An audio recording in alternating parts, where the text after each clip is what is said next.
Je pense que beaucoup d'élites occidentales et particulièrement françaises, européennes en général, mais particulièrement françaises, n'arrivent pas à faire le deuil de leur déclassement.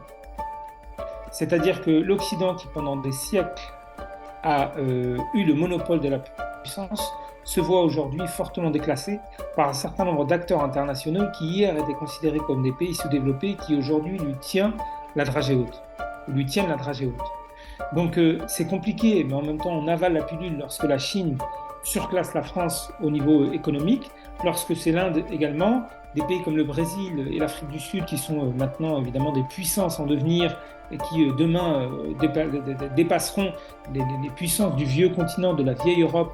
Eh bien là encore c'est compliqué à accepter, mais qu'on voit un petit pays aussi grand que la Corse, qui plus est issu de la péninsule arabique avec tout ce qu'elle charrie de stéréotypes négatifs dans l'inconscient collectif et l'imaginaire français, là ça passe pas.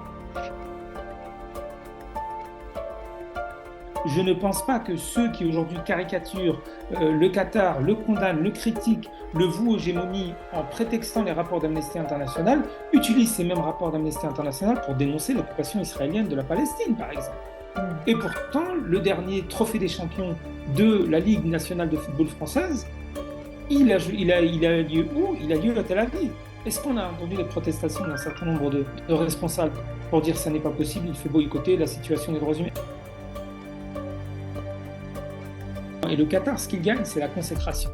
C'est-à-dire que cette Coupe du Monde arrive comme un aboutissement d'une politique de soft power destinée à placer le Qatar comme carrefour majeur du sport mondial.